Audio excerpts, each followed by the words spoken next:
6 بجے تک آپ کا کھانا نارملی ہضم ہو جاتا ہے. تو خواتین اور مرد دونوں لیں. صبح نہار منہ، شام کو 6-7 بجے خالی پیٹ لینا ہے. مردوں کی خوراک 1 کھانے کا چمچہ ہے، سادے پانی سے لیں. عورتوں کی خوراک 1 چائے کا چمچہ ہے. جو بچیاں کنواری ہیں، 13-14 سال کی ہیں، 15 سال کی، وہ بلوغت میں اگر آ گئی ہیں تو وہ بھی لے سکتی ہیں اور 1 چائے کا چمچہ لیں. بہترین کام کرتا ہے، ہڈیوں کو بھی طاقت دیتا ہے، قبض نہیں ہونے دیتا، اور جن لوگوں کو ہڈیوں میں گودے کی ایشوز ہوتے ہیں اس کے اوپر بھی بیسٹ کام کرتا ہے. تو بہت اچھی چیز ہے، اس کو آپ استعمال کرنا اور کرنا بھی چاہیے. اچھا، اگلا سوال ہے تخمِ بالنگا کے فوائد. دیکھیں، تخمِ بالنگا سب سے بیسٹ تو یہ ہے کہ اگر کسی کو تیزابیت ہے تو وہ آدھا چمچہ تخمِ بالنگا کپڑے سے صاف کر کے پانی میں 1 کپ پانی میں بھگو دے رات کو. صبح اٹھ کے وہ پانی پھینک دیں، تخمِ بالنگا پھول جائے گا. 1 کپ دودھ، 1 کپ پانی، اس کو مکس کرے، اس میں تخمِ بالنگا ڈالے، ہلائے اور وہ پی جائے. تیزابیت ختم، جلن ختم. اگر آپ کو قبض کی سچویشن ہے، قبض کی کیفیت ہے تو وہ بھی رفع ہو جائے گی. اچھا، اگر آپ کو پتلے چکنے پخانے آتے ہیں تو وہ بھی اس سے اسٹیبل ہو جائے گا. اچھا، اب ایک چیز اور بھی ہے اس میں، جن بچیوں کو لیکوریا ہوتا ہے وہ بھی استعمال کریں، ان کو بھی بہت فائدہ دے گا. تو جناب یہ کچھ طبی سوالات تھے آپ کی خدمت میں، اس کے جواب عرض کر دیے ہیں. روحانی سوالات کی جانب چلتے ہیں. السلام علیکم فراز بھائی. وعلیکم السلام. جزاک اللہ، آپ نے صبر سے کام لیا اتنی دیر. اچھا فراز بھائی، ایک بچی نے سوال کیا ہے کہ انہیں سورہ یاسین کی آیت نمبر 36 اس کی اجازت چاہیے کھلا پڑھنے کی، تاکہ وہ اپنے حسب منشا جہاں وہ چاہتی ہیں وہاں ان کی شادی ہو جائے. اول آخر درود شریف کے ساتھ یہ کم از کم 313 بار پڑھ سکتی ہیں. 313. اچھا، اس کی عوامی اجازت ہے؟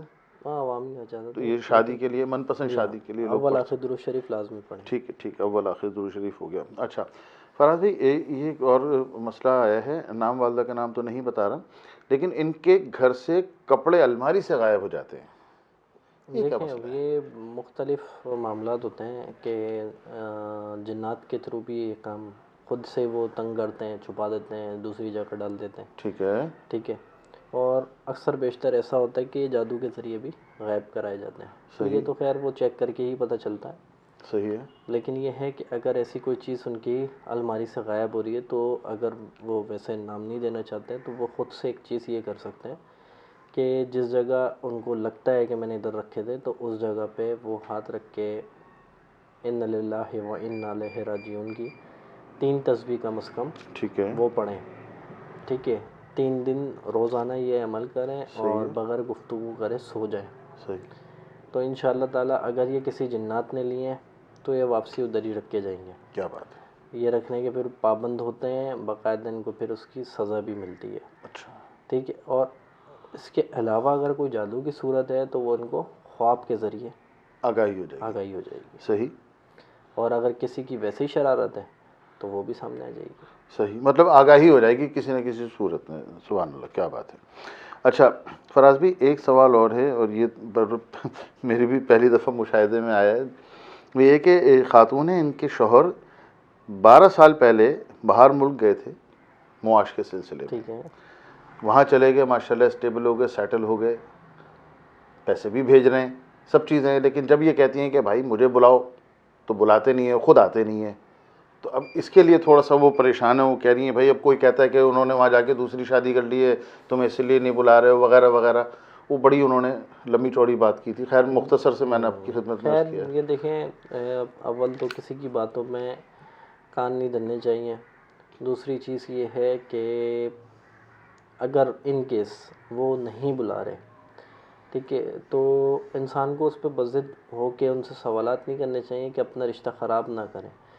مزید یہ ہے کہ اس میں بہتری کے لیے کہ بھئی یا تو وہ آ کے ملیں یا وہ مجھے بلا لیں. اس کی نیت اگر آپ نے کرنی ہے انہوں نے جانے کی ان کے پاس، تو وہ سورہ اخلاص کو کم از کم 313، ورنہ کم زیادہ سے زیادہ اس کو وہ 700 مرتبہ. ٹھیک ہے. صحیح ہے، پڑھ سکتی ہیں اول آخر درود شریف کے ساتھ. ٹھیک ہے. اور تصور میں اپنے شوہر کا چہرہ رکھیں. صحیح. اور اللہ سے اس کے وسیلے سے دعا مانگیں کہ اللہ پاک میرا شوہر یا تو مجھے بلا لے، جی. یا میں اپنے شوہر کے پاس چلی جاؤں. صحیح ہے. ٹھیک ہے. کوئی ایسے اسباب پیدا فرما دے. یا اگر انہوں نے ان کیس دوسری جگہ کہیں نکاح کرا ہے تو یہ میرا شوہر جو میرے شوہر جو ہیں اس بات کی مجھے آگاہی خود سے کریں. صحیح. ٹھیک ہے. دیکھیں ایک اگر نکاح اگر انہوں نے کر لیا ہے تو جرم تو نہیں ہے نا. دوسری صورت کہ یہی لوگ آپ کی زندگی کے اندر سکون کو برباد کرتے ہیں جو آپ کو آپ کے خاص رشتے میں مس گائیڈ کریں. صحیح. اس کی وجہ ہے کہ دیکھیں شوہر سے زیادہ آپ کا خیر خواہ وہ شخص نہیں ہو سکتا. بالکل ایسے. ٹھیک ہے. کہ اگر وہ ان کیس 12 سال کے اندر اگر وہ اسٹیبل ہو بھی گئے دیگر چیزیں ہیں وہ آپ کو ہر ایک حقوق دے رہے ہیں مثال کے طور پہ. لیکن اگر کوئی ایسا ہو سکتا ہے کہ بھائی ان کی کوئی ایسی مصروفیت ہے یا کوئی ایسی جاب ہے جو نہیں چھوڑ کر آ سکتے وہ، یا جس طریقے سے ابھی معاشی حالات ہیں جی جی کہ بالکل. دیکھیں ایک انسان اپنا سروائیو بھی کرتا ہے. کہ مثال کے طور پہ آپ خود ہیں، آپ کیا کرتے ہیں کہ اگر آپ کی تنخواہ یا 1,00,000 روپے بھی ہو مثال کے طور پہ تو آپ اپنی طرف سے کوشش یہ کرتے ہیں کہ یار 10,000 20,000 میں اپنے ضرورت کے نکال لوں، باقی میں اپنی فیملی کو دوں کہ وہ گھر کے معاملات دیکھ رہی ہیں کہ بھائی میری فیملی بھی ہے، پیچھے میرے بچے بھی ہیں، ان کا پڑھنا لکھنا کھانا پینا سب چیزیں. لیکن یہاں وہ 20,000 روپے کے حساب سے اپنے آپ کو سروائیو کرنے کی کوشش کرتا ہے. ٹھیک ہے. تو اس صورت میں وہ وہاں پر اب بڑے ایک ہمارا معاملہ ایسا ہے، آج ڈالر کا ریٹ کیا ہے کہ اگر وہ وہاں پہ جاب کرتا ہے وہاں کما رہا ہے تو اس صورت میں اس کو وہاں کی معیشت کے حساب سے اس کا خرچہ بھی ہے. صحیح ہے. تو وہ کتنا بھی اچھا کمائے کتنا بھی اچھا کرے لیکن وہ اس حساب سے اس کا برابر ہی ایک نارمل ہی ہے. اخراجات تو ہیں نا. اخراجات نے اس کے رہنے کے کھانے پینے کے ہر چیز ہے. لیکن اگر وہ پاکستان ایک اچھی رقم بھیج رہے ہیں، اب مثال کے طور پہ آپ کے سامنے اگر $100 کو پاکستان بھیج دے تو کتنے بن جاتے ہیں اس کے؟ 27,500 تقریباً. صحیح ہے. یہ صرف ایک $100 اور $100 کسی کی نوکری جاب تو نہیں لگتی نا. کم از کم بھی آپ میں دونوں ہی ہم ماشاء اللہ کھانا کھاتے ہیں، $1,000-1,200 کم از کم ہوتی ہوگی. کم از کم بتا رہا ہوں میں جی جی کہ بالکل. بالکل ہی نچلے درجے کی جاب. بالکل ایسے ہی. لیکن اگر وہ بھیج رہے ہیں آپ کو 1.5 لاکھ روپے مثال کے طور پہ تو وہ کنورٹ ہو کر آ رہے ہیں آپ. تو لوگ یہ سمجھتے ہیں کہ بھائی باہر کمانے والا جو ہے نا وہ پاکستان پیسے بھیج رہا ہے تو وہ بہت مالدار ہے. مالدار کی بات نہیں ہے. یہ ہماری معیشت ایسی ہے کہ وہ جب کنورٹ ہوتے ہیں پیسے تو وہ ہماری رقم دگنی ہو جاتی ہے پاکستان آ کے. لیکن وہاں کے اخراجات کے حساب سے وہ چیز ویسے ہی رہتی ہے. ٹھیک ہے. تو دوسری چیز یہ ہے اپنے رشتے کو ازدواجی رشتے کو آپ کسی کے بھی مشورے پہ ایک تو اول ترجیح کہ اس کو خراب نہ کریں. جو بھی دیکھیں میاں بیوی کا ایک تعلق ایسا ہے کہ جب ان دو کے درمیان اگر کوئی بات رہتی ہے نا تو وہ فیصلہ بھی ان دو میں ہی. اگر کسی تیسرے میں چلی گئی تو فیصلہ پھر تیسرے کا. ایسے ہی ہے. تو بہتر یہ ہے کہ اپنے رشتے کو مزید کسی کے بھی کہنے پہ خراب نہ کریں. بھائی آپ کو اگر 12 سال ہو گئے نا ان کو گئے ہوئے مثال کے طور پہ تو کوشش یہ کریں کہ آپ اللہ پاک سے دعا مانگیں کہ اللہ پاک ایسے اسباب بنا دے کہ یا تو یہ مجھے وہاں پر رکھ لیں، ٹھیک ہے، یا کم از کم میرے پاس ہو کے جایا کریں، میرے بچوں سے مل کے جایا کریں. اور دیکھیں ایک بات ہے، چاہت کس کو نہیں ہوتی بھائی اپنے بچوں سے ملنے کی، اپنے گھر والوں سے ملنے کی. بھائی مجبوریاں ہوتی ہیں جو اتنی دور تک لے کے جاتی ہیں. اور اگر آپ کو لگتا ہے کہ بھائی کوئی دوسرا معاملہ ہے دوسرا نکاح ہے تو اس کے لیے بھی آپ ایک راستہ ہے کہ اپنے شوہر سے ہی آپ ڈسکس کر سکتے ہیں. صحیح. لیکن نرم لہجے میں. صحیح صحیح. بس. اچھا فراز بھائی اس میں ایک آپ سے اجازت اور، اگر وہ تصور کرنے کا رہے کوئی تصویر سامنے رکھ لیں اس پہ دم کریں؟ تصویر رکھ لیں بالکل، اس پہ بھی دم کر سکتی ہیں اس صورت میں کہ وہ صرف جائز کام کے لیے. کام کے لیے. ٹھیک ٹھیک ٹھیک. کہ اکثر بیشتر ہوتا ہے کہ بھائی وہ پھر وہ خدا نہ خواستہ اگر شوہر کا لگتا ہے ان کو ٹریکس اتر گیا یا کچھ ہو گیا تو وہ اس نیت سے دم کرنا شروع ہو جاتی ہیں کہ اس کو نقصان ہو. نقصان اس کا کچھ نہیں ہوتا. لیکن آپ کلام الہی پڑھ رہے ہیں. جی بالکل بالکل. کلام الہی پڑھ کے آپ کسی کا نقصان کو سوچیں گے تو وہ پلٹے گا آپ کی طرف. اچھا زبردست. یہ بھی اچھی بات بتائی آپ نے. صحیح. کیونکہ اس سے خیر ہے. شر نہیں ہے. صحیح. اگر آپ شر کے لیے خدا نہ خواستہ نعوذ باللہ اگر آپ کوئی ایسی نیت رکھتے ہیں تو اس میں نقصان آپ کا ہی ہوگا. صحیح صحیح صحیح.